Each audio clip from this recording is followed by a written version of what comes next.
Good afternoon from the 104.5 The Zone Studios. I'm Ross Johnston. The Titans were outmatched yesterday as they fell to the Chargers 27-20. Cam Ward went 12 of 21 for 145 yards on the day. The Titans' lone touchdowns came from Cody Barton on a pick six and Chim DK on a punt return touchdown. The Titans did rack up 6 sacks on the day, with 2.5 coming from Jahad Ward and 1.5 coming from Draymond Jones. Cedric Gray led the defense with 16 tackles and also recorded a sack on the day. The NFL trade deadline ends at 3 p.m. Central tomorrow, so keep an eye on that for potential Titans moves. The Vols took a brutal loss on Saturday at the hands of the Oklahoma Sooners, 33-27, which likely puts them out of playoff contention. Joey Aguilar went 29 of 45 for 393 yards, 3 touchdowns, and 2 interceptions with a fumble as well. Braylon Staley had 2 touchdowns, and the third belonged to Mike Matthews. The Vols also recorded an interception from Edwin Spillman. Lastly, Vanderbilt took a tough loss down in Austin, 34-31 to the Texas Longhorns. Diego Pavia played extremely well despite the loss as he went 27 of 38 for 365 yards and 3 touchdowns with a rushing TD as well. And tight end Eli Stowers had 146 yards and 2 touchdowns. Meanwhile, for Texas, Arch Manning posted his best game of the year, going 25 of 33 for 328 yards and 3 touchdowns. For all your foundation repair, waterproofing needs, visit USSTN.com. Breaking news at once in your home for the Titans and Vols. This is 104.5 The Zone.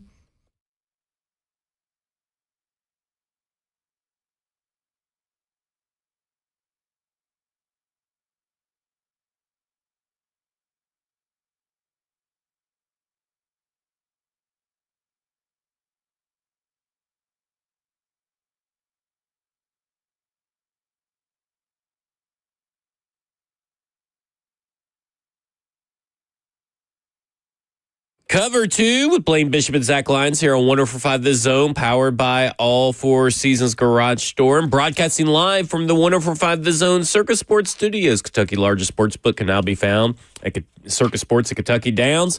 And Blaine is on vacation this week. He said he is out of here. He's not talking about this Tennessee Titans team after yesterday's loss. And I got Joseph Bonanno and Kevin Dyson will be filling in this week. But Joseph Bonanno across from me, you can hear him as producer of 3HL as well. Joseph, welcome in. Appreciate it. Sorry, I'm not going to be all Pro Bowler and 5-time Hall of Famer Blaine Bishop, but I'll try to fill in as well as I can. Well, I do love this part is that the Tennessee lost against Oklahoma, which I love in and of itself as an Alabama fan. Of course you do. But I love it even more because I have a true blue or true orange, I guess I should say, University of Tennessee fan across from me. And I just have to know, when are you firing Josh Heupel? I am not on the fire Heupel train. Not at all. I'm not, no. Because he brought Tennessee out of the darkness. Yeah. Like, he's your Mike Mularkey. You do not understand how bad it was with Jeremy Pruitt. Like, I know because I knew that Jeremy Pruitt was a bad hire. It was miserable. And that was when I was in college. That was my first 2 years of college under Jeremy Pruitt. It was miserable. I mean, you didn't even want to go to the games. Josh Heupel makes people want to go to the games. And yes, this year's been frustrating. And the VFL in me, the crazy Vol fan, the battered Vol syndrome in me wants to crash out, wants to scream, wants to yell, wants to flip out about, we're not making the playoffs. 3 losses. I can't believe this. Fire everybody. Let's start over. But realistically, why would you do that? I mean, you're in a good spot right now. They're technically meeting the preseason expectations, but we went around the room, talked to a few University of Tennessee fans here on the show and everything like that. Like, obviously the expectations can change in season. I think the Georgia game and the games leading into it kind of changed the expectation of what Volunteer fans were expecting from this team, and they were thinking college football playoffs. Now, is that fair to do? I think so. I mean, my expectations for this Alabama team was not to be in the college football playoffs, and now I feel like, okay, this Alabama football team is obviously deserving to be in the college football playoffs. And that's because of what we saw on the field. So, Where are you at on this team meeting your expectations? Because they are meeting what everybody expected in the preseason. I was one of the ones that say 9-3 was what I was expecting. Maybe 8-4, depending on. After the Georgia game, I was all in on 11-1. Yeah. Like the VFL, the Vol fan took over in me, and I genuinely thought that Georgia game unlocked something because you thought, okay, this offense is elite. They can hang with the best of them. You should have won that Georgia game. You don't miss a field goal at the end. You win the game. And who knows what happens after that? After that Alabama loss probably doesn't hurt as much. Honestly, the Oklahoma loss probably doesn't hurt as much because you still only have 2 losses. And then looking at the rest of the schedule, some winnable games. But I think with that Georgia loss, which is weird to say after a loss, typically it's a win that blows up those expectations. But what that Georgia loss did was make you think, okay, this team can compete. This team is the real deal. And we just consistently saw signs that maybe that's not the truth. And I, for one, ignored a lot of them. I know a lot of Vol fans ignored some of them. The overtime game against Mississippi State, where you had a lot of defensive struggles and some offensive inconsistencies, you were able to pull that out because you were ultimately the better team than Mississippi State. Arkansas, that game was way closer than it ever should have been. Like, yes, Arkansas's offense is really good, but their defense was horrid, and you won that game by a possession. Should have never happened. Then you got to Alabama, your first true test against a really good team. I'm ignoring the Florida State game because I don't think that was the real Alabama. It's going to go into their resume and affect where they're at in the playoffs come later on, but that was not the real Alabama. The real Alabama is what you saw going into that Tennessee game where they earned their 4th straight ranked win. They embarrassed you. You lost by 17. Offense was out of sync. Your defense was getting hurt or was getting bullied again in the second half. That's the expectation that we, like you said, that's the expectation before the season. And that Georgia game just completely inflated it.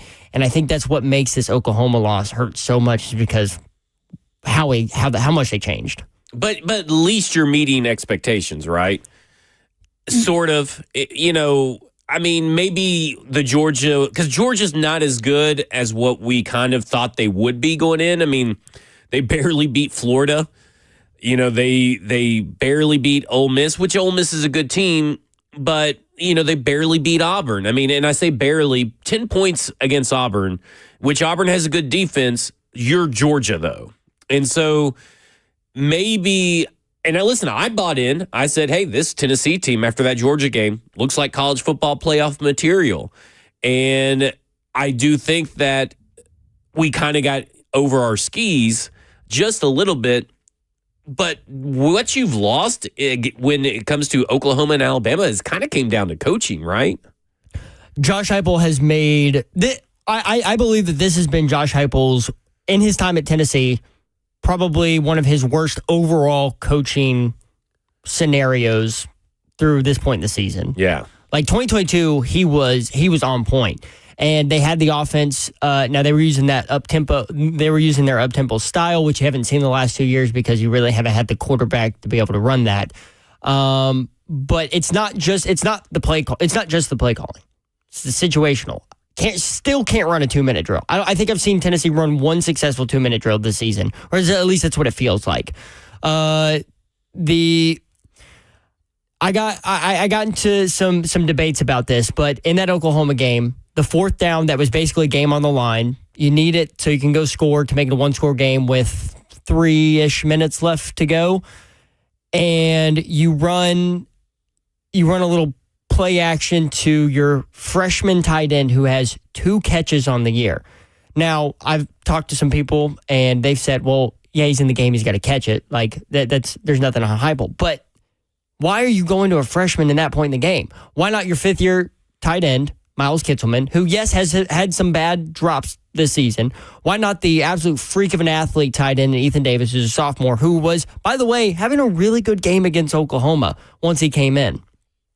You go to the freshman, I talked to Coach Mack, said that the timing of that play got disrupted. He got chipped by the defensive end. He wasn't ready for the pass, hit him in the face, falls to the ground, turn the ball over on downs. So it's that kind of stuff that makes you question Heupel. And then obviously with the defense, I'm not blaming the defense in this game. I thought they played a phenomenal game. The offense, the offense getting manhandled, the offensive line getting manhandled by Oklahoma's defensive line. Issue number one. Issue number two is I thought for the first, maybe the second time, maybe a little bit after Alabama or during Alabama, but for the first true time for a long period of time, I thought Joey Aguilar truly looked rattled. All right, coming up next, we'll talk about whether University of Tennessee has hit their ceiling with Josh Heupel. We'll talk about Vanderbilt's win as well. This is loss as well. This is cover two with Blaine Bishop and Zach Lyons here on 104.5 The Zone.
Cover 2 with Blaine Bishop and Zach Lyons here on 104.5 The Zone, powered by All Four Seasons Garage Store. 615-737-1045 is the number. The trade deadline for the NFL is tomorrow at 3 p.m. Central Standard Time. For any breaking news, we'll keep you up to date with that. And then, of course, at 1:30 today is the Mike McCoy press conference. We'll play that in full at 1:30 p.m. What if something comes out mid press conference? Listen, we could turn him off and then just go talk about it. All right. So, has Josh Heupel, Joseph, and this football team, have we seen their ceiling, like a one and done in the playoff ceiling kind of team? Or is there a championship coach in there? Man. See, the hesitation lets me know that you don't think there is. So from what I've seen, I think I'm going to go back to 2022. Okay. In 2022, if it was a 12-team playoff, Tennessee would have been in the playoffs. And I think Tennessee would have had a legitimate...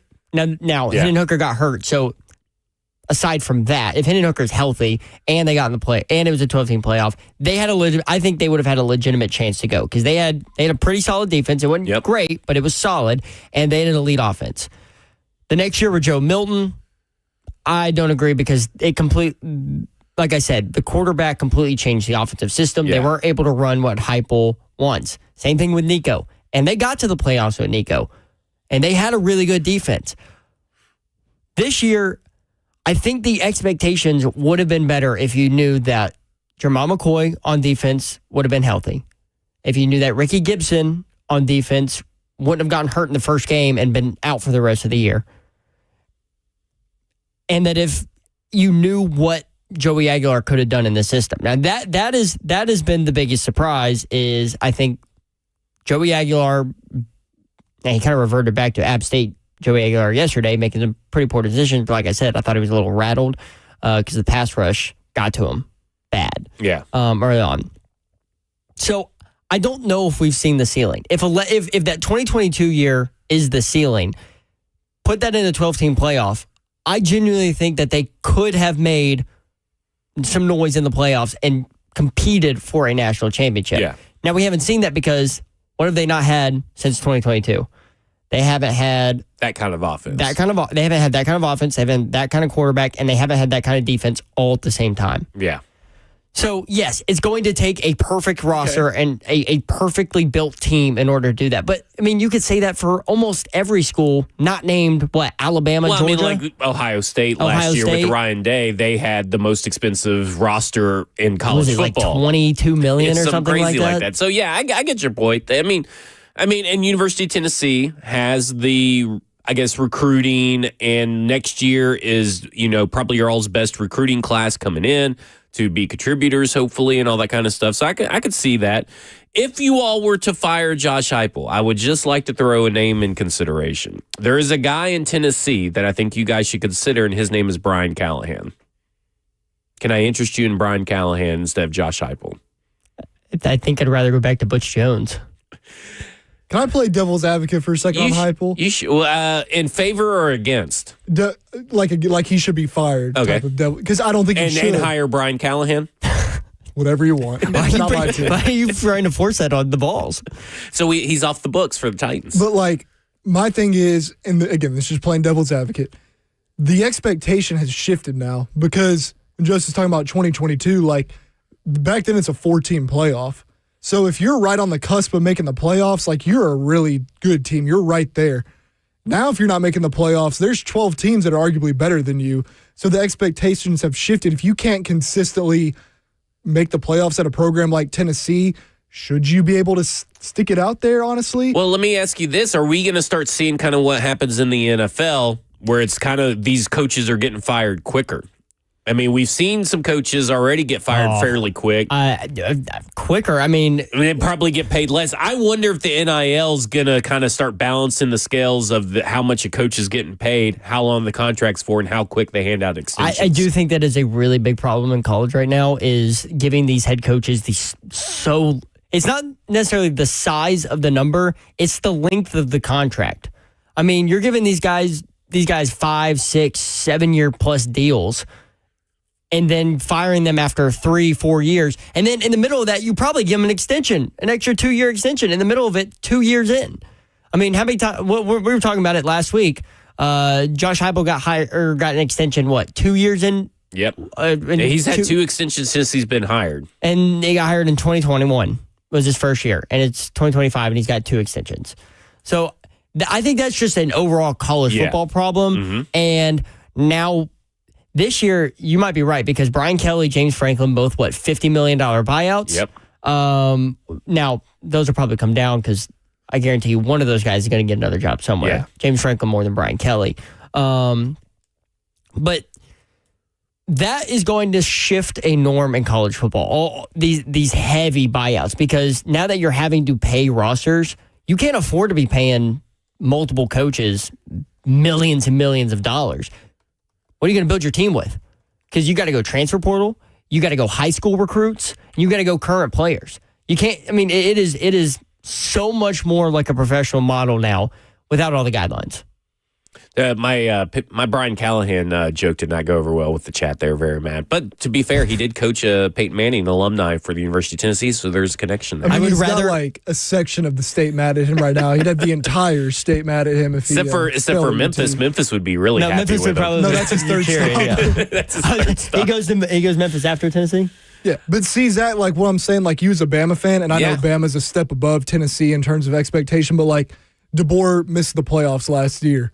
You know, and that started kind of, then you come out and play like Florida State, and it has everybody mad and questioning whether you're even worth it. And that's what he's getting paid a lot of money. That's a big buyout. Yeah. The expectations are high, and I think expectations in today's NIL world are even higher for some of these higher profile jobs. But see, like now, if last year if it was a 14 playoff and they're like number 6 and they just miss, like I don't think we're having the same offseason conversations that we were having about DeBoer potentially not being the guy or whatever it may be. So now, just with a shift in the playoff, it changes. I think it's going to change these athletic directors' minds of like where our program is at and where it needs to be going in the future. It'll be really interesting to see how patience plays into this new NIL world with coaches and how those negotiations fare and all that kind of stuff. Because I do think, like, how long does Josh Heupel get in today's NIL world with this recruiting class? If this recruiting class doesn't start paying dividends, how long is the patience nowadays? I mean, I'm just genuinely asking because, like, with Kalen DeBoer, you had people wanting to win the lottery to buy him out and get him out of here.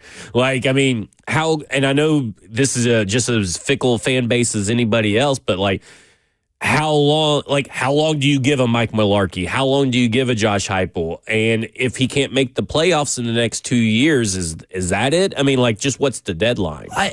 It's really hard because Heupel has been hit by that transfer portal devastation. I mean, you lost your future quarterback for probably your 3-year quarter. He was going to be a quarterback for 3 years. The guy that wasn't meeting expectations. True, and he wasn't. But can you imagine how much that changes your plans as a program when the guy you're building, the guy that they built and recruited around was Nico Iamaleava. That's who they built around, and he just ups and leaves. I mean, how much do you think that would change a program? I mean, in the NFL, if that kind of quarterback left a franchise, it would devastate them. Yeah. I mean, in college, it's a little easier to replace that production. As you can see, they did with Joey Aguilar. Yeah. But, I mean, Aguilar was on campus for 3 months before the season started? So, I mean, this is like a season where it's like Josh Heupel's best coaching job in some situations and worst coaching job in other situations is what it feels like. And maybe next year it's different with the next recruiting class, and that's why I think you have to give Heupel more time, patience, and the people that are UT fans that are calling for his job are just insane people. Oh, yeah. Real quick before we go to break to get to Mike McCoy, one thing that Heupel has changed his philosophy on this year is playing young guys. Yeah. You see a lot more young guys, especially on the defense, and now most of that is because of injury and availability, but he has been a lot more reluctant to put those young guys in and keep them in and let them get some experience. I'm excited to see what that transfers over to in 2026 when you're not throwing in a junior who is playing for the first time in his college career. Yeah. Sounds a lot like the Tennessee Titans and all their young players, and hopefully in 2026 they all look better, except for they'll have a different coach. All right, coming up next, we'll hear from the interim head coach, Mike McCoy of the Tennessee Titans. This is Cover 2 with Blaine Bishop and Zach Lyons here on 104.5 The Zone.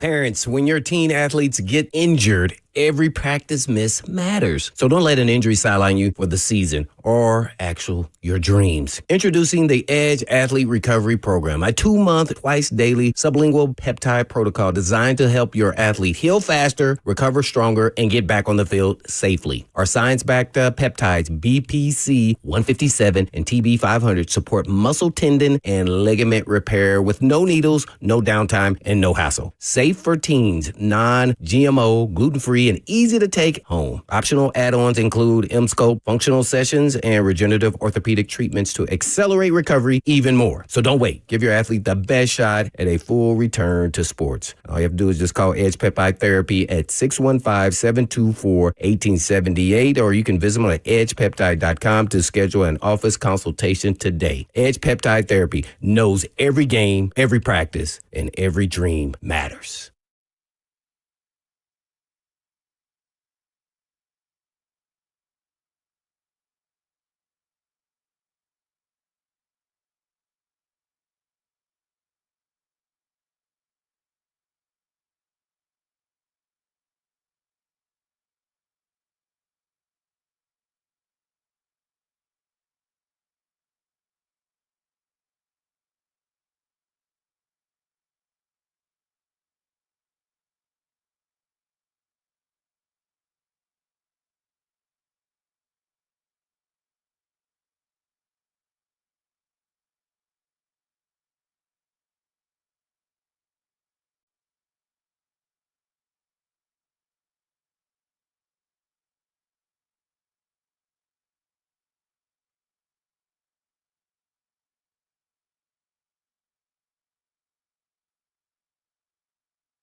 Talking about, the game overall, you love the way the team came out defensively, getting the pick six there. What a great play by Cody to energize, the stadium, get the team rolling. And then shortly thereafter, Jim continues to do what he's been doing all year long. And it's great when you see things like that, when Bones and Stu talked all week long to everybody about, just making one or two more blocks, taking these guys out of the game, and what Chim could possibly do. So 2 big plays to energize the football team, the fans, and everything, and playing complementary football. But there's as the game went on, there's just some little things throughout in all phases that we've got to do better to find a way. We've got to score there on the 1-yard line. That's something you got to have 2 opportunities down there. You got to run it in, and we got to do a better job executing down there. And then, obviously, you can't turn around and let a team go 99 yards on you. That's a huge swing in the game. So that's something we got to learn from. We got to execute better, and you got to score when you have that opportunity. So with that being said, the other thing I'll mention also is, the defense with the 6 sacks. That's outstanding. We talked about that going into the game, how we could take advantage of some things up front, how we needed to dominate and get after the quarterback, give the defense a number of guys over there, give Denard, all those guys credit for the way they played. And it's not always the guys rushing, but on the back end to allow us to get there. So that was another good thing. On 4th and 1, was there a crease for Tony to the right, or was that thing just closed it off? Are you talking the defense's right or to the left? Because we were designed to go to the we wanted the ball go to the left. Yeah. Wanted to go to the left and follow the guard. So he was just following where it was supposed to be. Yep. Also on that play, sorry, Paul. Also on that play, was there any sort of option because as Cam peeled off after making the handoff, he could, if he had the football, he could have walked in on the bootleg. No, we were handing the ball off on that play. But we do have that, and every team in the league, has certain plays the quarterback keeps the ball and do certain things, whether it's a movement pass design, things like that. But no, we were handing the ball off there. Can you explain the philosophy behind direct snap if you don't have a big, rugged, physical back there? You're telling them you're running it automatically by giving it directly to the back. What's the benefit? Well, I think, anytime you go into a game plan, you run your core plays and you change formations. And having a direct snap is one of those options. And, unfortunately, they didn't work. And that's it. You go into the plan, you see, okay, as you go into it, you say, hey, this is what we want to do. And we got to execute better. And there's one of the plays in there, definitely, that as coaches, we got to do a better job putting our players in a better position to do certain things. So we're all in this thing together. We can execute better, we can coach better, and put our players in a better position. How do you assess Cam's day? There was the ups and downs of the game. There's some really good plays, and then there's a couple plays in there you wish you could say, hey, we got to do a better job here. We got to, be able to make this throw, convert it. But then there's some plays in there you say, wow, that's pretty damn good. So there's the ups and the downs. We need to be more consistent. Do you need to see a little more consistency of more ups? You had a pretty good week in Indianapolis a week ago, but at this point, now 9 games in, do you need to see a little bit more of the flash and consistency from Cam than you have? There's always going to be the ups and downs of games. That's every game you're playing. There are definitely a couple of those plays that I think if you ask Cam too, he'd say, I need to make those plays. But I think also I'll look at the entire game. We got to help him. And when I say that, you can't, you can't drop a ball to start the game off. We got to be able to say, hey, protection at certain times. So it's everybody involved. It's not just Cam. Everybody, he could do some things better. He'll tell you that. And I think, but as an entire offense, we could all play better. What's your advice for Cam specifically on the week off? Well, we're going to sit down. I'm going to talk with him later today and talk about, what we need to do moving forward. And how, and I'll keep that between us. But there's gonna be things I'll sit down and say, hey, this is what we need to do. This is where we need to improve. Just like all the coaches are doing with everybody on the team today. Of just saying, okay, leaving. Hey, they're going away. They're getting away for the bye, which is well deserved by the players. But just telling everybody, hey, there's a couple things everyone needs to work on to help us get better moving forward. He said yesterday that he doesn't really intend to take a break during the bye. Is that wise? Would you say? Well, I mean, define what you mean not take a break. I mean, he's going to, get away from it, I'm sure. He's not going to be out there practicing, doing certain things. So I think Cam is a competitor, okay? He wants to be successful. He wants to be the best. And that's what you love about him, is his work ethic. We talked way back when, after we drafted him, how much time he spent in the building. Winning means something to him, and he's trying to do everything he possibly can to help this team win. Where are you as far as his ability to impact the game? I don't fumble. As far as his ability to impact the game, with his legs. Because you saw him yesterday, he kind of ran the pass, and then he picked up a first down running as well. Yeah, that you guys have asked that question, all year long, or the last couple of weeks with me, if there's an opportunity of win to take it. You guys mentioned how Justin did that. We watching what he did with the Chargers, the ability to take off and run, and I think that's part of learning the NFL game and learning, staying ahead and down in distance to stay out of the second and third and longs. So I think that's something he did better this week at times. There's a couple of times he took off. Do you think that's kind of like the next level of quarterback and like a part of him getting to that next level? Well, I think it's just, I think it's part of him developing and understanding the game. Not that he didn't understand the game before, but just how it's getting a 4-yard run, instead of forcing the ball and it's incomplete, how that helps you for the next down, regardless what the down is or it's even field position. Having positive plays of just when you keep stacking up positive plays, you're just more efficient as an offense. Jim, in the past games, probably been as nice a feature as there's been since you took over. How do you come out of a game after 2 big games where he's only targeted 3 times? Well, there's a number of plays that you call that are designed that he might be the first guy in the progression, and the coverage takes it away. Or there could be a pressure issue, where all of a sudden you might see him on tape. It says, oh, look at him running scot-free down the middle of the field. Well, there's pressure and Cam's moving and can't get it to him. So there's a number of different things. You've got a number of plays that are designed to go to a particular player, and because of whether it's coverage or it might be a breakdown, it just, someone might lose up front or Cam may not see something. Can't you come back from that stuff and say, we've got to dictate it, we've got to keep getting to him, we've got to make sure he's got catches in this game? Yeah. Do you feel like the receivers are creating enough separation to win consistently? And then do you feel like Cam is understanding how different NFL open is versus college open? Well, I think with the receiver part of it, there's going to be a give and take in every game. There's certain times you look at it and you tell the players, hey, we've got to create separation on this play. There's not enough. Maybe it's a technique. How is a DB playing certain things, but you got to say, hey, listen, this is the one-on-one matchup you've got to win. You got to win at the line of scrimmage. It all starts with your release, and then depending on where the top of the route is, things like that. You're always going to look at. There's always going to be plays where you say this. You've got to do a better job here.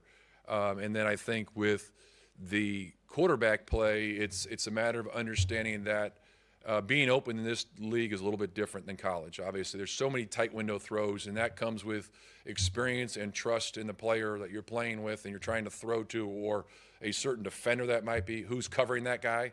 If it's a certain corner, there's always there is that, he's one of the best in the business. So there's the anticipation that you got to be able to say, hey, listen, I'm going to trust that this guy's going to be at this spot, and you got to throw the ball to a spot. And that'll become with anticipation and reps with that player. When your offense needs a yard, why isn't sneaking the ball with Cam your first consideration? That's always a consideration. There's plenty of plays you have in your playbook going to your game plan. Some weeks you use that, some weeks you don't. With plenty of teams around the league, that is their go-to in that spot. Why is it not for you all? We go in each week and say this is what we think is best to do in this situation. So you are comfortable sneaking with Cam? Yes. How often have you guys called it since you've taken over? I don't have the sneak. I don't have exact numbers in the whole year and things like that. Do you feel like you've done it? We got in a plan. We can always do it. In the plan, but have you used it? No. In a game, we haven't used it in a game. What good is it if you're using it in practice if you're not using it in Well, there's game? a number. Okay. Of course, we're asking about game. Yeah. I know every player's different, but hopefully you get a number of your players that have been out for a lengthy amount of time back, and how much should that help you second half of the season? Well, I think the guys who are out are chomping the bit to get back out there, and I think you look at the guy. The great thing, you see the game the other day, and you look at it, you see Jeff and the guys, Arden, you see Bryce, you see Rid, you see the guys that aren't playing and how they're helping their team. They're chomping at the bit to get out there. So they're doing everything they can to get out there as soon as possible. So that'd be a huge boost if we get some of those guys back. How will it work in the next 24 hours, Mike, relative to Chad and Mike with the trade deadline? Like, do they give you a heads up before? Did they tell you after the fact, hey, we did this? What's that like? No, there's constant communication on what's going on. When you look at a guy like Draymond, who's probably got some value, but is he not also showing you that maybe he's got value for this team in the future as well? I mean, how tough is that decision? I know it's not necessarily yours, but I mean, he's got 4 sacks in 4 straight games. He looks like a guy who could help this team in the future. Well, he's done a great job for us. I'm very pleased with where he's at and what he's done. You just love the way he shows up every day, the way he works at practice, and it's not a surprise at all he's having the success that he's been having. That's the communication, Mike, that you were talking about. I just wanted to follow up.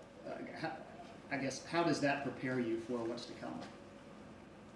The communication? Relative to the roster, yeah. Well, yeah, that's what you do from the beginning of the offseason program. As soon as the season's over, up through the entire season, this is what you do. There's constant communication on the roster every day of the season. You're always talking about, things that could come up, who's inactive this week, There's injuries. You're always talking about your roster. To follow up on yesterday, the explosives that you guys gave up, is that a miscommunication between the corner and the safety, or somewhere in those two? Because it was two similar type of concepts where, like, you had the flat and then you had the route over top there, and it seemed like Armadillo was kind of in the bind. Yeah, there's certain things that happen, whether it's how deep you need to drop, who needs to fall off on somebody. We got to do a better job in those two situations you're talking about of, everyone being on the same page and dropping off and being in the right spot, either to break up the pass or make the quarterback move on his progression. One of the messages you guys have had since the spring in this building was we have to eliminate the things that beat ourselves to give us a chance to win. How frustrating is it, one, that you beat yourself as much as you have in 9 games, but also yesterday, or maybe even back to Denver when they had 4 turnovers, that you haven't been able to take advantage of other teams beating themselves very much? Well, that's one thing that was disappointing yesterday is the penalties that we had. You look back the past 2 weeks, we had very few penalties, and then all of a sudden this week, we had a number of penalties. So you gotta eliminate that. It's hard enough to have the success moving forward consistently and having the efficiency, but when you set yourself back 5 yards here, 10 yards here, or after a big return, the ball gets called back, things like that, it's tough to do that. And you always talk about capitalizing on turnovers that the defense creates, or big plays in the kicking game, things like that, or a mistake that the opposing team might make. So that's something you talk about every week of, making the most of every opportunity you have to take advantage of those plays. Mike, you've had 3 weeks now to kind of been a flurry since taking over. This bye week maybe finally give you a chance and the rest of this coaching staff to catch your breath, kind of retool a little bit, maybe make some changes that just haven't been able to maybe put into place at this point?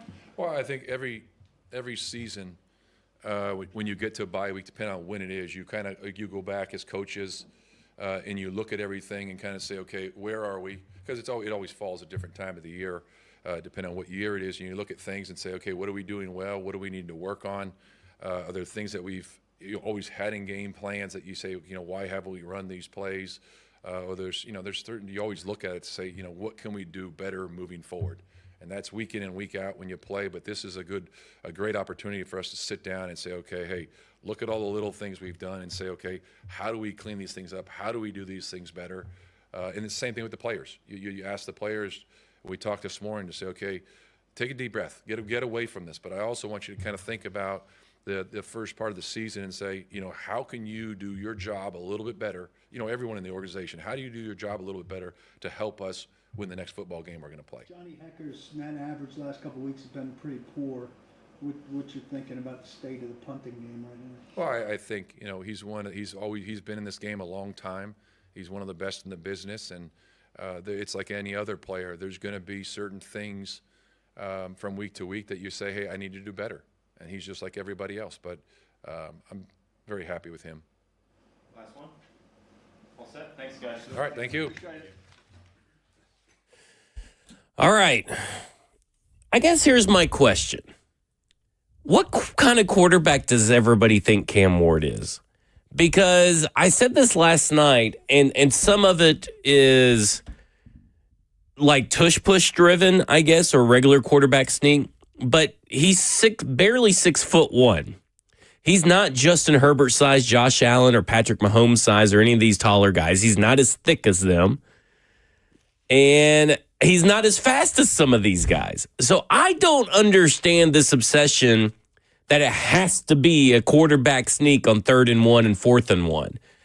It needs to be you establishing your power run game with a fullback, driving up the middle and getting those tough yards. It doesn't need to be your quarterback having to get those yards. I just don't get the obsession with it. It's something that popped up during the game yesterday. I guess everybody in the media booth started chatting about it and echo chambered themselves into this situation. But I just don't understand why you just can't line up and run the football. And I think it's a lack of identity issue, but I also think it's a lack of personnel issue. And who's pushing them? It's Tony Pollard and Tajay Spears? You don't have anybody that's pushing them to get some of these yards. I just don't understand it. It's not like you have Saquon Barkley back there whose thighs are the size of, boulders pushing Jalen Hurts, whose thighs are the size of boulders pushing through an offensive line that is way better than what they currently have here in Tennessee. So I get like not using the tush push method here. It wouldn't work. They also haven't really been in the situations a ton this year where they need to run the 4th and 1 QB sneak. Right. Like genuinely, how many like 4th and like 1 and really less than 1, because of 1 yard for a QB sneak is still a lot, especially for an offensive line that's struggled as much as this one has. I mean, how many situations have they really been in where they can line up like that and just push Cam forward?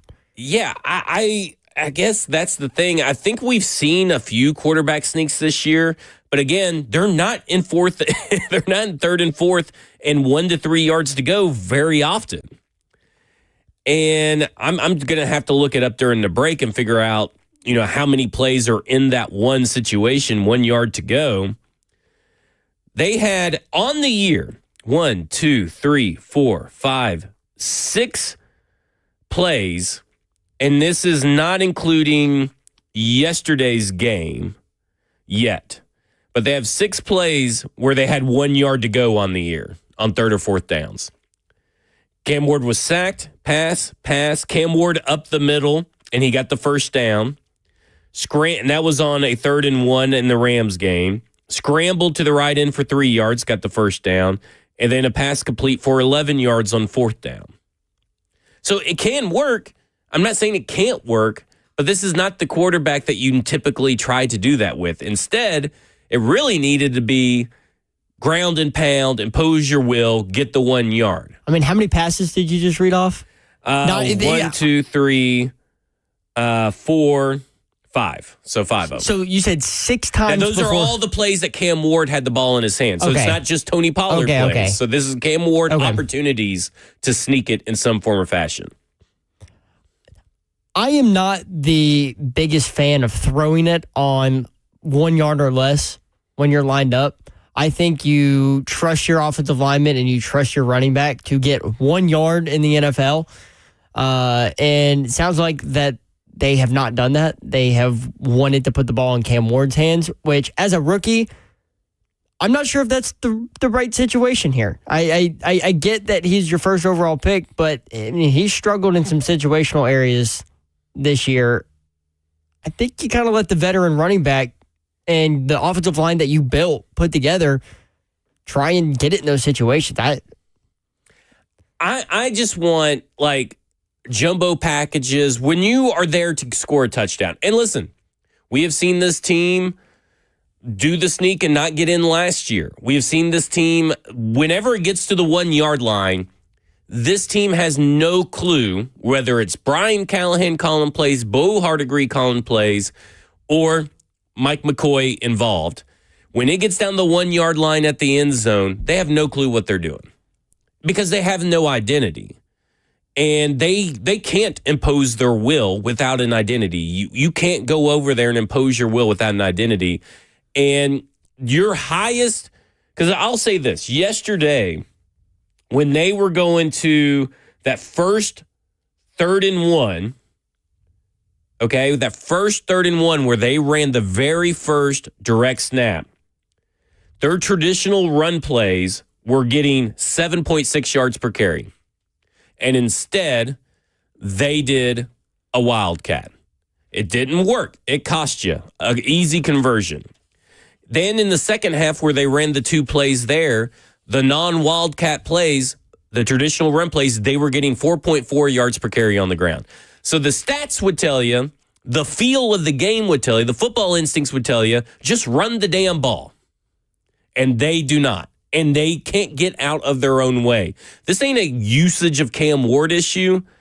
This is a coaching issue that they can't just do the simple stuff correct. They have no identity. On the Wildcat play, what did Tony Pollard average yesterday? 5.6 yards per carry? I think he had 10 for 56 is what I think he had. I'll have to look it up, but I think you're about right. I mean, he was running the ball well early. And he's not Derrick Henry. All right. The Wildcat worked well with Derrick Henry because you know why? Because Derrick Henry is a freak unicorn. Freak. There's not going to be another player like him in all of history. It's why the Wildcat works so well with him here. But now when you see Tony Pollard in the Wildcat, you know what's. I mean, he's a lot easier to stop. I'm not saying he's bad, but he's a lot easier to stop when there's not the threat of the pass from Cam Ward. It's not like Tony Pollard's going to go out there and do the jump pass that King Henry did, right? That we saw multiple times, especially at the goal line. So I don't know. I think you're right. I think they're making things at points too complicated for a rookie quarterback, or for an offense that is led by a rookie quarterback and rookie wide receivers. And they did the same thing last year when they had a more veteran presence on the team with guys with more experience.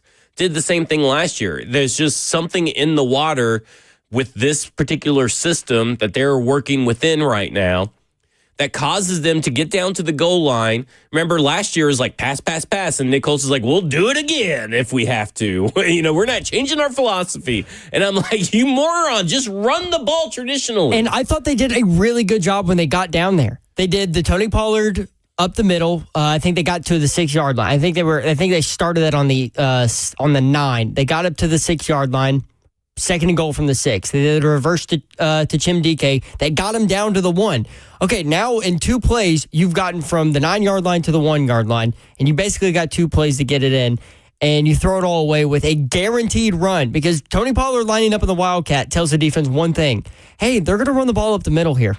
Listen, I'm not saying a Cam Ward quarterback sneak can't work, but also we're talking about a guy who fumbled, 30-plus times in college, too, who we've seen have problems fumbling now as well in the pros. Like, I'm not saying it can't work, but your high percentage play, we should be mad they didn't do a traditional run. That press conference should be why didn't you run it with Tony Pollard with a fullback, with an offensive lineman? Why didn't you do that? It shouldn't be focused on this faux outrage and clutching of pearls that they didn't do a quarterback sneak. It should be over, why didn't you do the simple stuff? That's what I don't get. Well, see, y'all are right, too, because here's the thing with this offense being so young.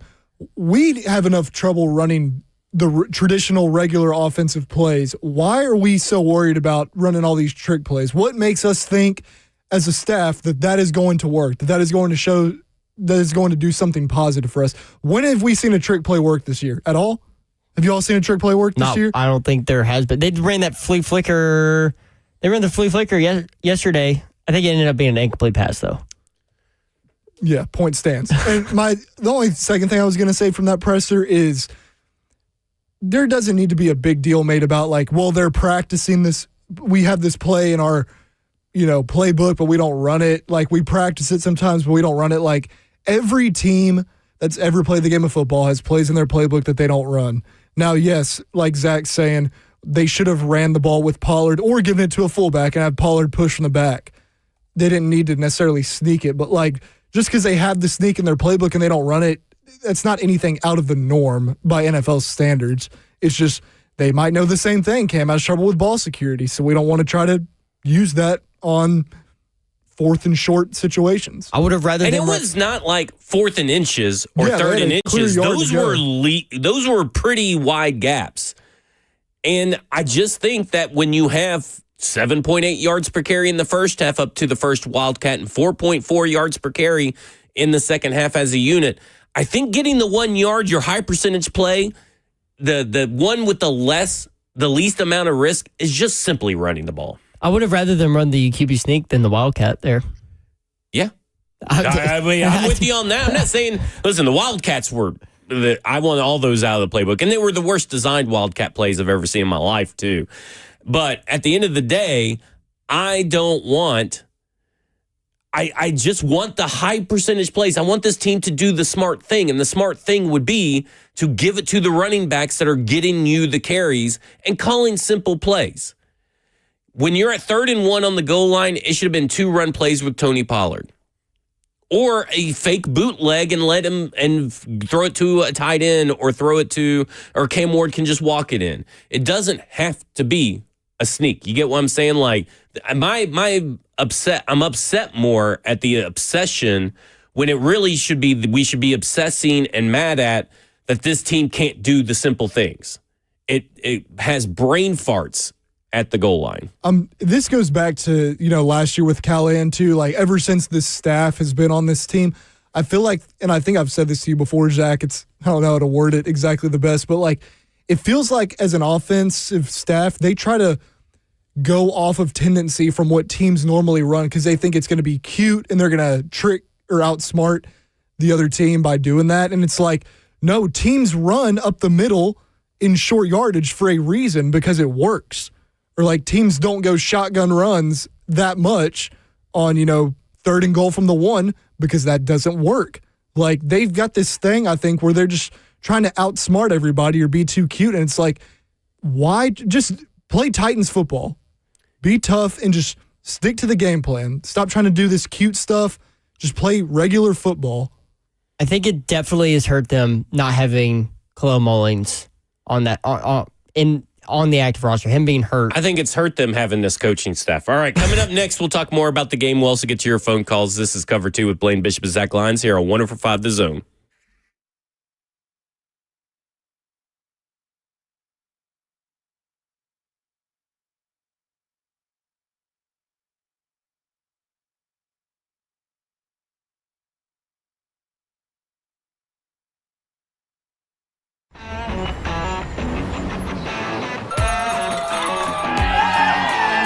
Smashville hockey. Around here, it can sound like a language of its own. But hey, if you can pronounce Demumbrian, then names like Yossi, Shea, and Marchessault will roll right off the tongue. Nashville Predators, only in Smashville. One of the largest sports books east of the Mississippi, Circa Sports Kentucky, is now open. Catch all your favorite games on an 80-foot screen with stadium-style seating and live VSiN broadcast daily. Circa Sports, now open at the Mint Gaming Hall, Kentucky Downs.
Good afternoon from the 104.5 The Zone Studios. I'm Ross Johnston. The Titans were outmatched yesterday as they fell to the Chargers 27-20. Cam Ward went 12 of 21 for 145 yards on the day. The Titans' 2 touchdowns came from Cody Barton via a pick six and Chimere DK on a punt return touchdown. The Titans had 6 sacks on the day, and Cedric Gray led the defense with 16 tackles, also recording a sack himself. The NFL trade deadline ends at 3 p.m. Central tomorrow, so keep an eye on that for potential Titans moves. The Vols took a brutal loss on Saturday at the hands of the Oklahoma Sooners, 33-27, which likely puts them out of playoff contention. Joey Aguilar went 29 of 45 for 393 yards, 3 touchdowns, and 2 picks with a fumble as well. Braylon Staley had 2 touchdowns, and the third was to Mike Matthews. Edwin Spillman also had an interception for the Vols. Vanderbilt took a tough loss down in Austin, 34-31, to the Texas Longhorns. Diego Pavia played extremely well as he went 27 of 38 for 365 yards and 3 touchdowns with a rushing TD as well. And tight end Eli Stowers had 146 yards and 2 touchdowns. For all your foundation repair, waterproofing needs, visit USSTN.com. Breaking news at once in your home for the Titans and Vols. This is 104.5 The Zone.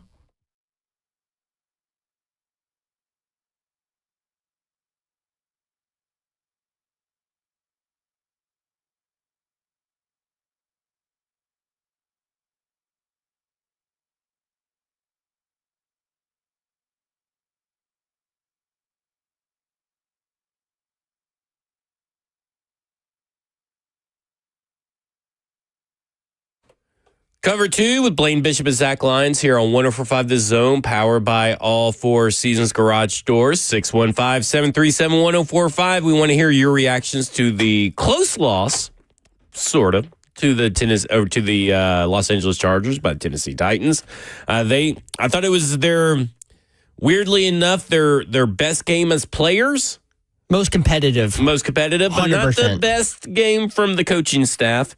And the coaching staff continues to hold a lot of the blame for how this team has performed. 615-737-1045. And, of course, we're broadcasting live from the 104.5 The Zone Circuit Sports Studio. Kentucky's largest sports book can now be found at Circuit Sports at Kentucky Downs.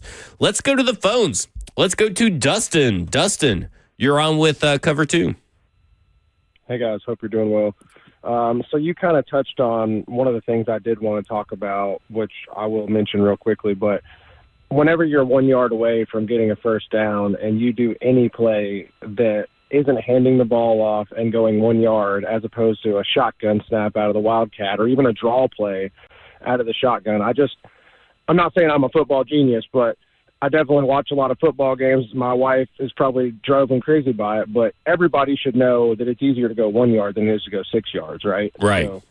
So, but I did want to pick your brain, Zach, because I think you would have a really good insight on this. But this is something that's driving me crazy for a long time with the Titans. You pretty much have a study guide in front of you how to be successful if you're the Titans. And I'm not saying that the Titans are the 49ers or we have a coaching staff like Shanahan or any of that. But they have a young quarterback right now, Mac Jones. I know he's a little more experienced than Cam, but they don't have a whole lot of confidence in him. And he's doing all of these things to build the confidence perfectly. Like whether it just be having that little Christian McCaffrey dump off every single time if you get in trouble, even if you don't get anything out of it, at least you're not taking a sack. Or the Gunnar Helm, check and release blocking, like almost every single play. Those 2 things should be a safety valve for a young quarterback in my head. I don't know if that's a possibility. I don't know if we're just so bad we couldn't make that happen. I know our running backs aren't as good as McCaffrey and stuff, but I do feel like our tight ends, maybe not Chig, but Helm, I do think is competent enough to be able to block and release and make plays and miss tackles and things like that. So I just wanted to see what you thought about that. Well, listen, I think you bring up a good point. You must have been in our production meeting before the show because we were talking about the very first play of the game, the Elikai Manor drop, which people want to say Cam Ward doesn't elevate and doesn't do this or that, and now he's not doing it consistently. But that is a play that is so poorly designed, and he still he's very lucky it's Khalil Mack. Let's just be honest. Khalil Mack, who's very slow. He's probably a little bit faster than Cody Barton, who runs with cement shoes. But oh no, you see that pick six? Yeah, it was very slow. But hey, pick six. And I'll say this, James Lynch, faster than Cody Barton. I'd almost want to see them watch a 40 to see if we could prove that. But I look at that play, and it drove Ross mad. He hates that play. And Ross, I'm going to let you take over on that bootleg play where they let the free rusher go. And he hits Elikiah Manor above all odds, against all odds, hits Elikiah Manor, and of course he drops it and fails him. But talk about that play and why Dustin's point in question falls right into that. Well, I'll just talk about the main thing that upsets me about that play, pisses me off, boils my skin. Ross getting fiery. Because lots of teams will cut the end free on boots. So on that play, first play of the game, if you want to go back and watch, if you're listening, go watch. Khalil Mack is cut free. Perfectly fine. Teams do it all the time. The problem is we have no tight end slicing across or blocking down and then going out to be a flat control player. So therefore, when Cam completes his fake, starts rolling into the boot, he's got Khalil Mack right in his face.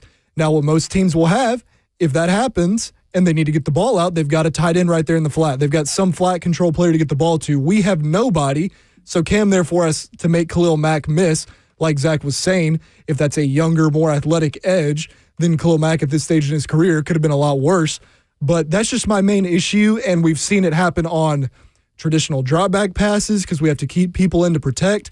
We have no flat guy for a check down option, and it makes life hard on a rookie quarterback who's probably makes him feel like he's got to push the ball downfield every time he drops back to pass. Well, and then there was the play on, it was a sack, right? Or was it it wasn't the sack. It was pressure number 4. So is the Tyjae Spears 26-yard pass, the check down. Well, the way that Cam Ward seems to be coached on some of these plays, he drops back 7 yards off of play action, and the play action where he's told to roll out to is the worst side to roll out to in play action. Rolling out to the same side he's faking to. Yeah, rolling out to the same side you're faking to. And he's lucky that at least this play did have his out with Tyjae Spears, but he was wanting to go to Elikiah Manor or Gunnar Helm to the left, but he couldn't because of how bad the play is designed. And for me, it's like you see those plays, and listen, this is not to absolve Cam of everything. Cam on that Van Jefferson deep shot should have set his feet, but he also shouldn't have had to roll out if someone would have picked up the block. I think it was Lloyd Cushbear, Kevin Zeitler was slow to pick up the block on that play and forced him to roll out. Now, when you roll out and you have the opportunity to set your feet, which he's prone not to do, you got to take that opportunity and kind of slow down the game just a little bit to make sure your pass is there. It's not to absolve Cam of blame. He did not have a good first quarter, but he also was not helped. And when I go back to what Kevin O'Connell has said, what Kevin Dyson, what Blaine has all said, but they say teams fail young quarterbacks more than young quarterbacks fail teams. And this is an instance where you see this offense, fail Cam Ward in 2 or 3 plays a game on top of the plays where it's the Wildcat plays. And how many times has Cam, when they've had it out there, how many times has Cam hit that little safety valve from Tyjae Spears or from Tony Pollard and it run for a first down or it gains significant amount of yards that's what we've been in an saying. early down?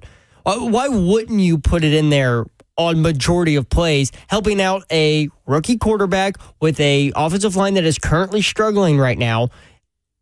Don't force him to have to throw the ball down the field every time he drops back. That's the point. And that what Dustin's saying is that you look at Kyle Shanahan, he always has an out.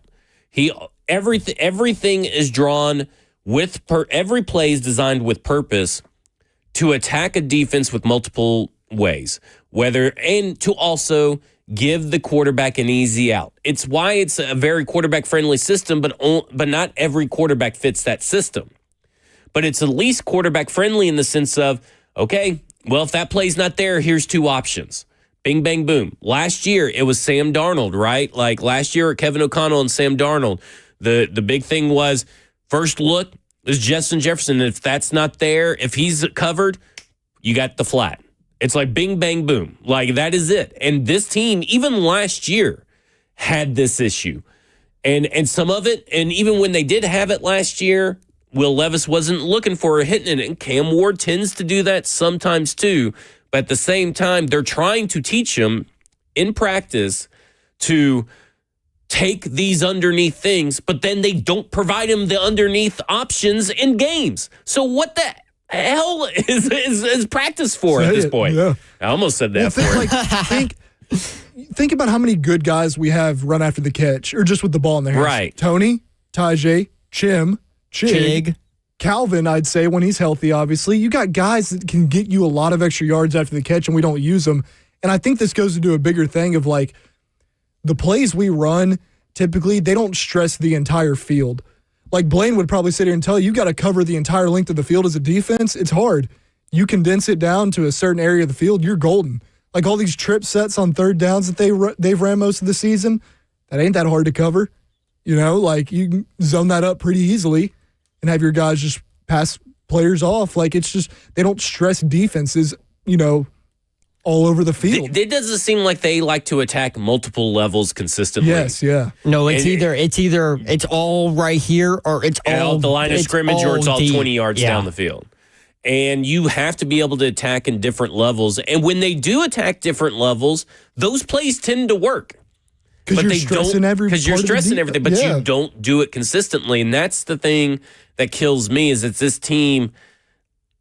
I just don't understand this offense. I don't understand the identity. I don't understand what this coaching staff is trying to do. And that's why they're all getting fired.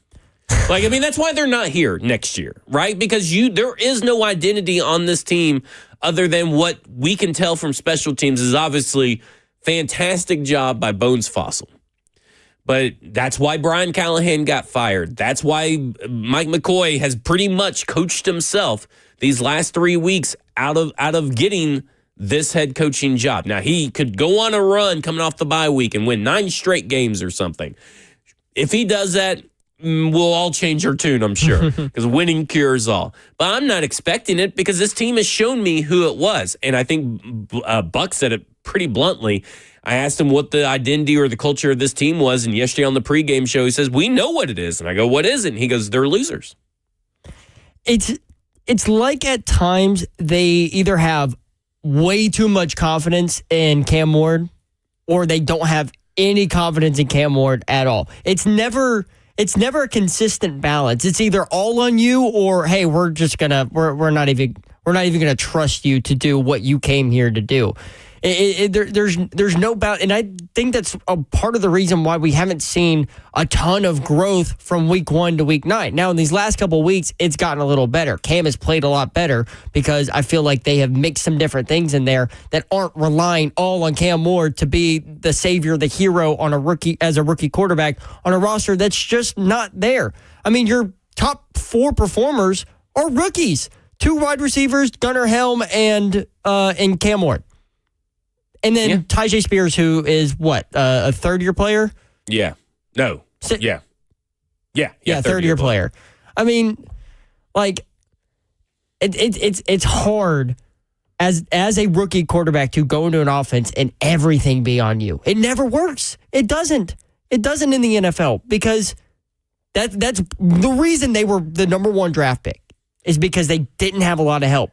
I think they think that they have players and that are different people. Like, I don't know if they know what they have because it took so long for even Mike McCoy to get Chimere DK involved in crossers, even though we saw crossers in practice all the time.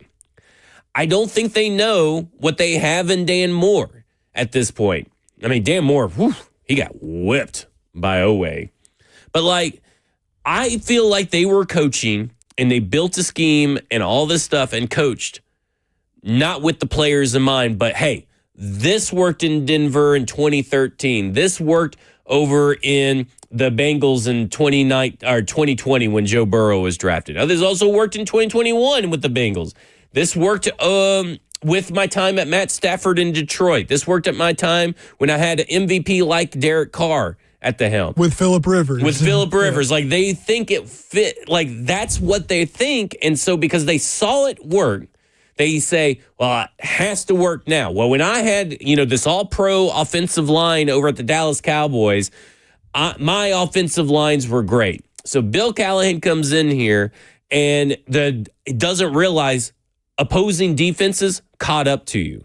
And they think that because they saw it work with Zach Martin, it's definitely going to work with Kevin Zeitler. Like, that's what I feel like they look at with this team, and that's why it's so maddening and frustrating as a Titans fan, as someone who watches this team, has watched this team for a long time. That's why I'm so frustrated, is that they will not do players over plays. They will only do plays over players because they said this worked back in 2013. Doesn't matter that we're 12 years down the road and the NFL changes, but hey, it worked in 2013, so it'll work here. I know a big thing that Ross has pointed out is Cam Ward's footwork on some of these run plays. Yeah. And we saw it on the goal line where he kind of, Ross, how'd you say he takes a big step and then he kind of shuffles his feet lackadaisically a little bit? I don't even know what the footwork would be called, but it's almost like a gather step or something. Yeah, and when you look at what Cam did in college, he didn't play a lot of under center, right? So I don't know if they thought he could come in here and it's, oh, he's a quarterback, he's been doing this for a while, he should be able to, like you got to look at what he did in college, both at Washington State and at Miami. He played a lot in the shotgun. So he probably doesn't have a ton of reps of having the footwork on these run plays. And so when you're throwing him in here for the first time and it's kind of ugly, as a coaching staff, you need to be like, okay, listen, I know you're not used to this, but this is how we need to do this, not continue to run it and not. I don't know if that's on Cam, and part of it's on Cam. Cam's got to sit there and be like, okay, I've got to grow in this area, and hopefully he will. Recognizes that. And yes, and he does. But as a coaching staff, you have got to call plays that fit the quarterback that you drafted number 1 overall. All right. We got to go to break. And when we come back, we'll go to Rick. We'll talk more about the Titans, the future. We'll also talk about the trade deadline coming up. This is Cover 2 with Blaine Bishop and Zach Lyons here on 104.5 The Zone.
Cover 2 with Blaine Bishop and Zach Lyons here on 104.5 The Zone, powered by All Four Seasons Garage Door. Blaine is out on vacation for the bye week. Going to have Joseph Bonanno and Kevin Dyson fill in throughout the week. Help me talk about this terrible Titans team. 615-737-1045 if you want to talk about this terrible Titans team. And real quick, before we go to Rick, I meant to ask you this earlier in the show, but as a Canadian, how hurt are you by the Toronto Blue Jays losing the World Series? Oh, man. Okay. I'm going to be eating this all day today on 3HL. I already know. I am devastated. I do not want the Dodgers to win a back-to-back World Series. They did in very heartbreaking fashion for the Blue Jays, who I will add I am not a fan of at all. I just wanted the Dodgers to lose. Yeah. It could have been anyone out there, and I would have pick them over the Dodgers. What, do you want me to play "Oh Canada" coming back from the next break? Listen to some bare naked ladies. Oh, man. Yeah, I'm definitely going to be hearing this one. Let me bring some syrup in there for you. A little bit. I mean, he did have to tie up his moose out here that he rode in on. That'd be cool if I rode a moose. Did you see how close they were to winning that series, Toronto? No, I didn't care They about were this baseball. they were baseball literally was- half an inch from winning because in the bottom of the ninth, bases loaded, 1 out. The guy they had on third base took the smallest possible lead in human history. He was maybe 2 steps off the bag. A ground ball to the second baseman, a hot shot, by the way, that he kind of struggled with. And this guy was, when I say a cleat short, I mean half an inch. Like it was a bang bang play. And he takes one more step on his lead. They win, and I'm celebrating right now and not, distraught. Drinking your milk out of bags. Do you drink your champagne out of bags as well? Out of bags. That's what they do. That's what your people, your Canadians do. Yes. Real quick, Dixie in the chat says if the Dodgers had lost, Canada and America would have won. I agree. There you go. All right, let's go to Rick and Franklin. Rick, you're on with Cover 2. Thanks, guys. You know how the Red Sox had the curse of the Bambino for all those years, right? Yep. We've got the curse of Arthur Smith. I swear, he is the last decent, and I mean I think he was better than decent offensive play caller that we've had. I mean that's a long time ago, guys. And Vrabel hanging on. Was it Todd Downing? Was that his guy? Yes. His offensive coordinator. That he would not let go of. And everybody was like, God, this guy is nothing but give it to Henry on first down, give it to Henry on the second down, and then try to throw for it. I mean, it was just every darn play. And we've been in the same rut, and I really thought with Callahan that we may have a shot of having some creative play calling, but then he was so far over his head he couldn't think straight.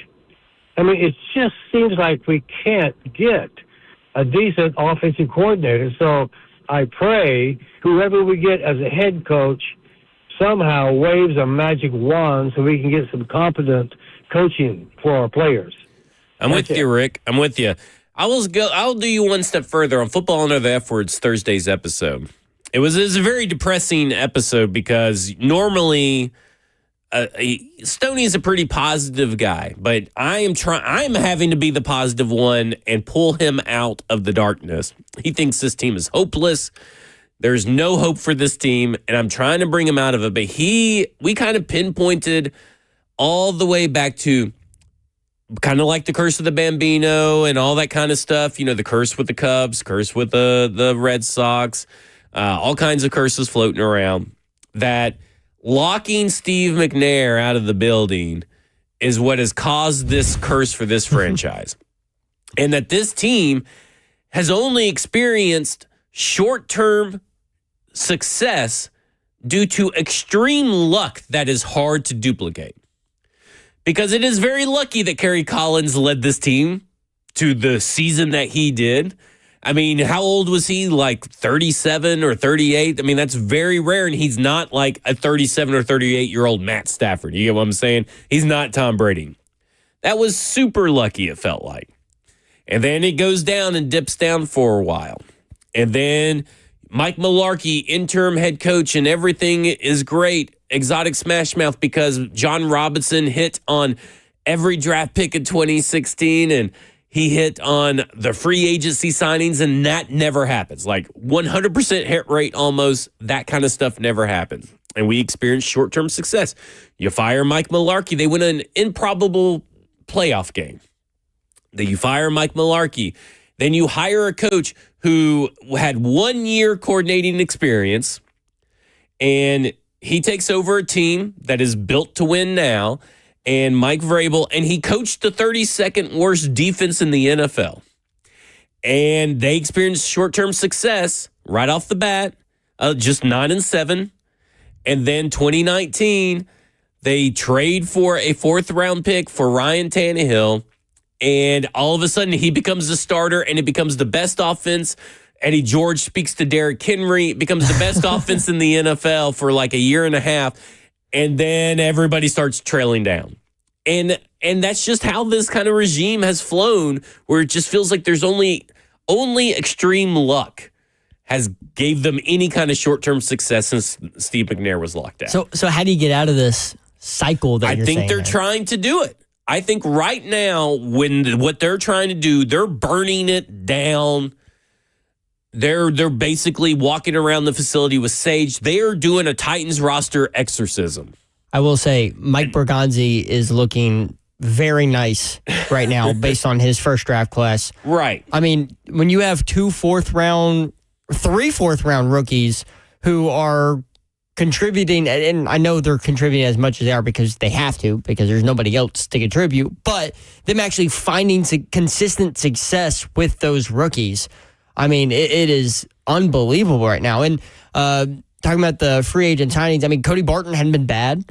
I mean, he's been pretty solid linebacker. Draymond Jones has 4.5 sacks so far this season. That's a pretty good signing for a team that doesn't really have a pass rush, or hasn't really been known to have a pass rush in the past.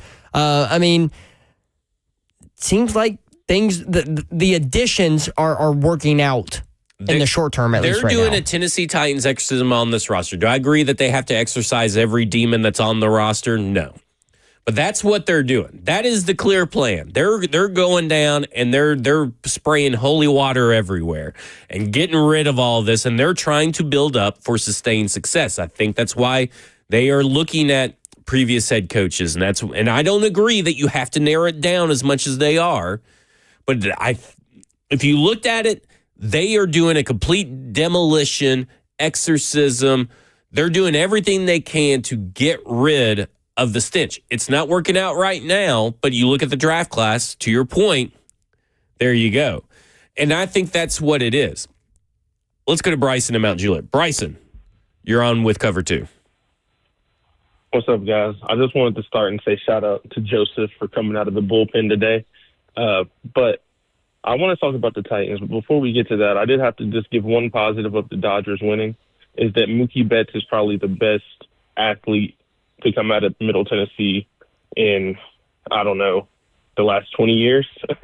4-time world champ. Yeah, so that is one positive. I know that a lot of people think they've ruined baseball, but that's one positive way to look at it.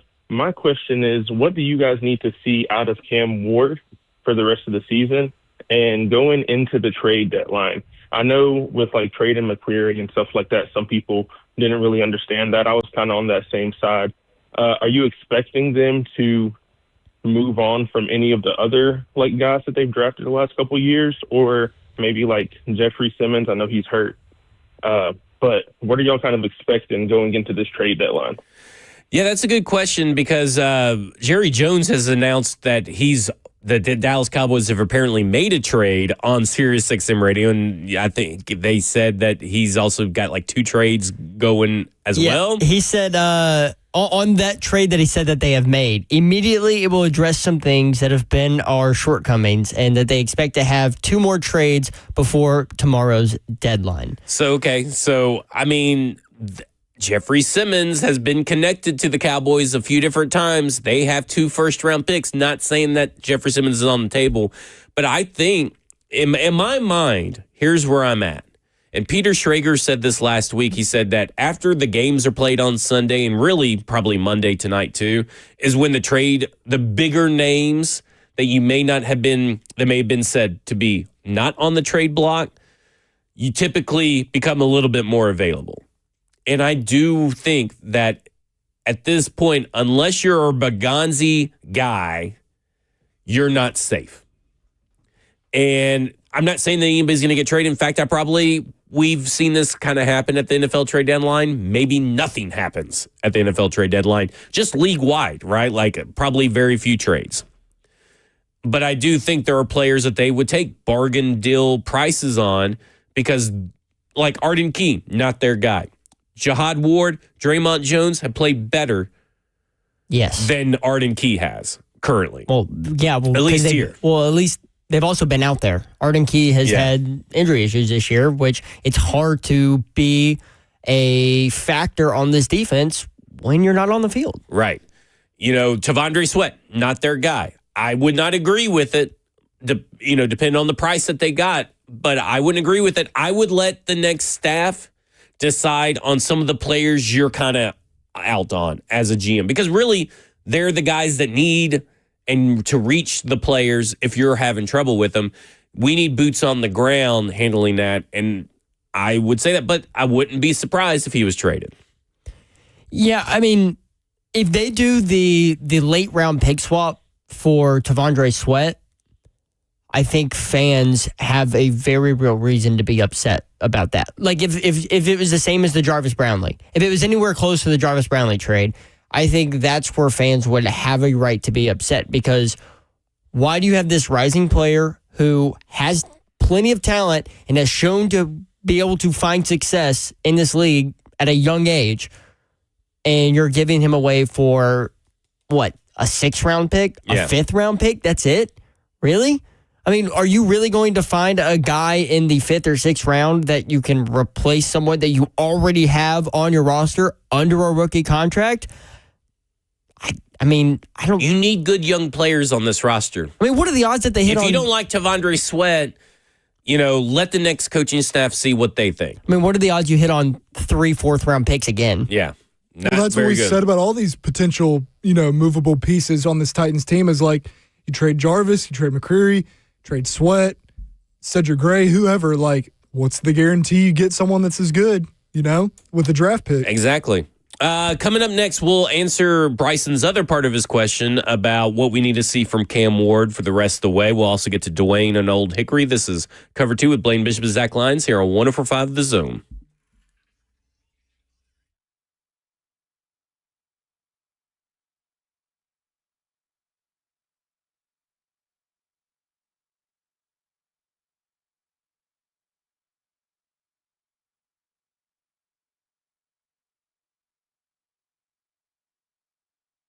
It was once said, do all good you can. By all means you can, in all ways you can, in all places you can, at all times you can, to all people you can, as long as you ever can, Ross. And that's what owner Aaron Stokes has tried to do for over a quarter century. Hi, folks. This is Blaine Bishop for Eurofix. And Eurofix repairs European vehicles at below dealer pricing. But what sets Eurofix apart isn't just price. It's the deep commitment to quality that keeps you off the tow truck. And Eurofix has clean, welcoming shop all across the state of Tennessee where you can actually sit down and relax. Plus a free 15-minute no-wrench inspection to share with you what's going on. And at Eurofix, you also get that 3-year, 36,000-mile nationwide warranty on all repair work performed. And rental cars are available with every appointment. 5 locations all across the state in Nashville, Franklin, Murfreesboro, Belmead, and Mount Juliet. And all you have to do is just give them a call at 844-EUROFIX, or you can just visit them online at myEurofix.com. That's myEurofix.com.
Cover 2 with Blaine Bishop and Zach Lyons here on 104.5 The Zone, powered by all Four Seasons Garage Stores, 615-737-1045. Last call for phone calls.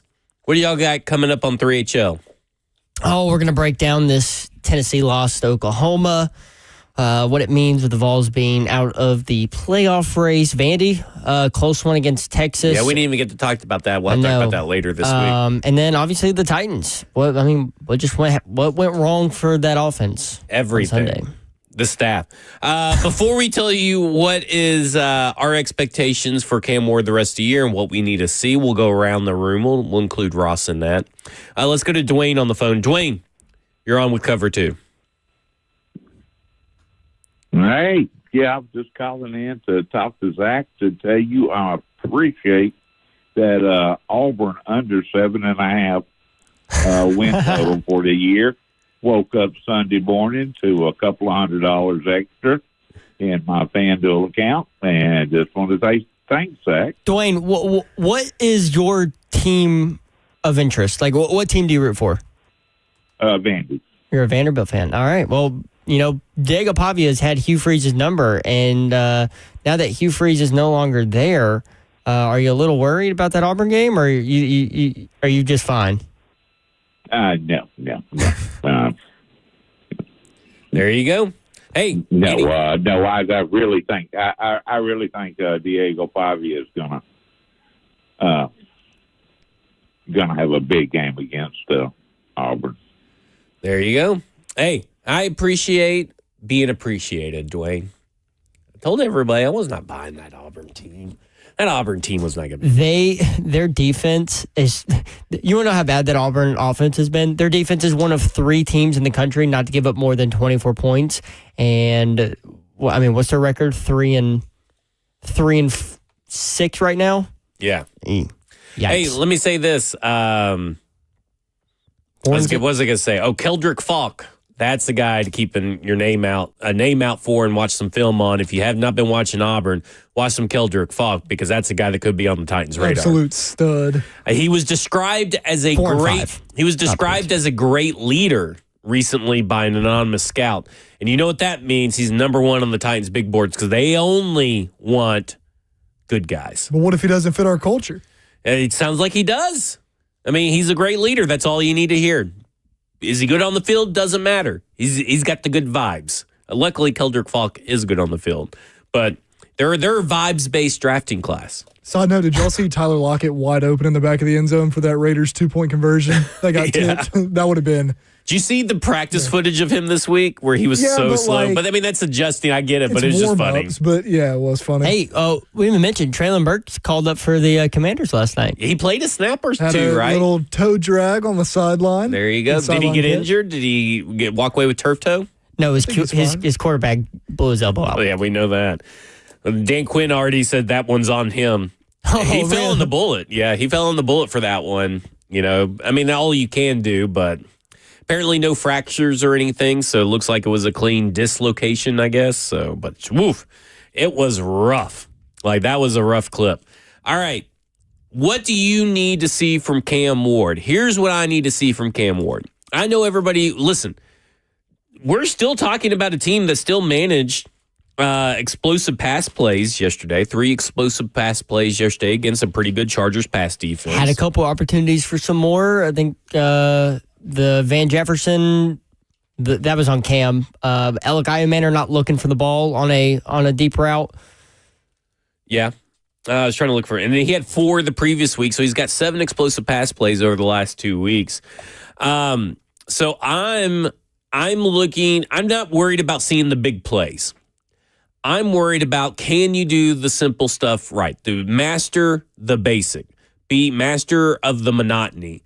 Like, that's what I'm looking for. And he's shown improvement every year or every week in certain areas, but I want to see consistency. It's not going to be a straight up shot. It's going to be, because you're on a bad team, ups and downs from a rookie quarterback. But I want to see as much consistency with modest improvement is all you can really ask for. For those that want like big, massive improvements, we've seen these play designs. We've seen this scheme. We've seen this coaching style.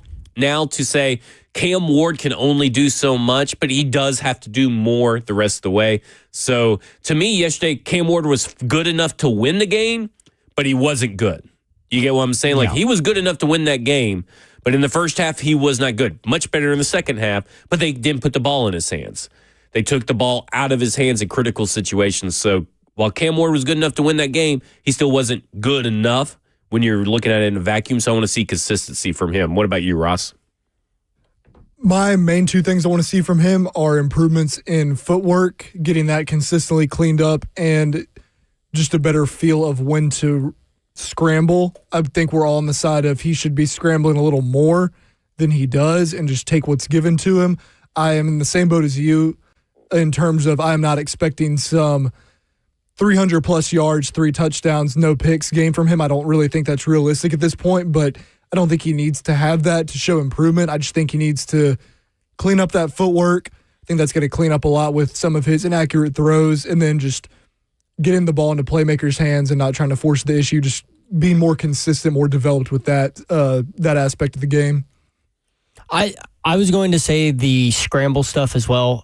We saw it twice yesterday where he actually decided to take off when he had an open lane. A very decisive decision yesterday. It was quick. It was not a hesitation at all. And I believe he got a first down on one of the two.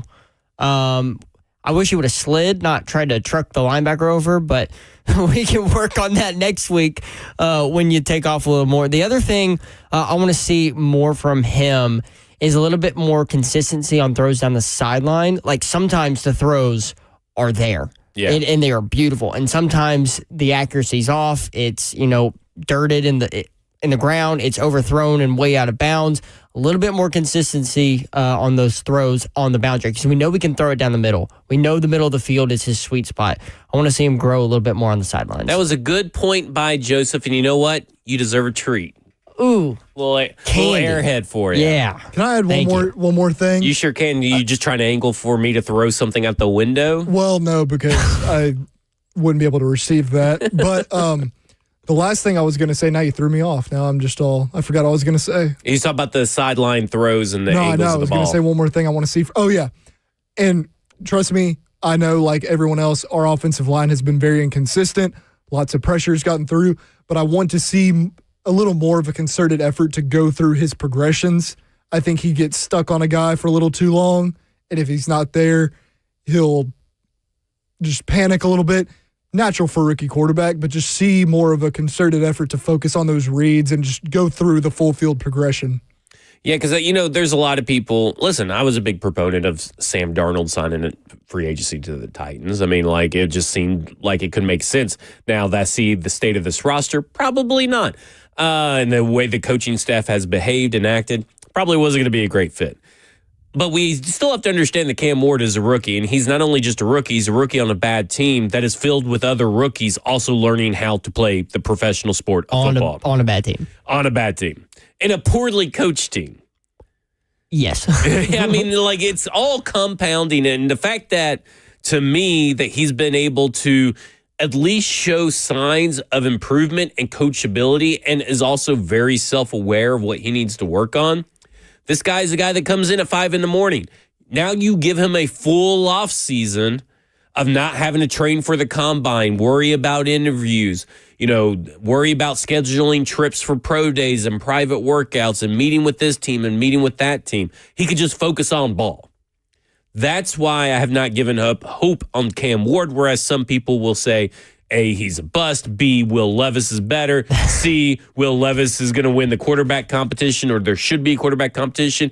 He is the reason you're going to get the next head coach that you hired. Cam Ward. The Cam Ward being a bust conversation is just ridiculous. Right. You cannot call a guy a bust 9 games into his NFL career. It's ridiculous. Yeah. That's where I'm at. Other than that, let's do one final prediction before we go off the air. Do you think there's going to be a trade, and who do you think it's going to be? We'll start with you, Joseph. I think there will be a trade, and I think it's going to be Calvin Ridley. I do think there's going to be one trade, and I think it's going to be Tavondre Sweat. I think there will be one trade, and I think it will be Draymond Jones. There you go. That will do it for us. We'll have Kevin Dyson. The Dr. Kevin Dyson will be in tomorrow to fill in at the as my co-host.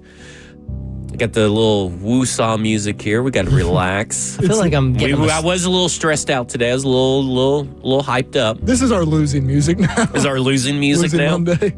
I feel like I'm getting a massage right now. There you go. Yeah, that's what we was like. We're supposed to be at a spa. Just I need like I need some like water like falling. Breathe out. Breathe in. Breathe out. 3HL's up next. Breathe in. Breathe out. This is Cover 2 with Blaine Bishop and Zach Lyons here on 105 The Zone. And in the meantime, in between time, Woosah. Oh.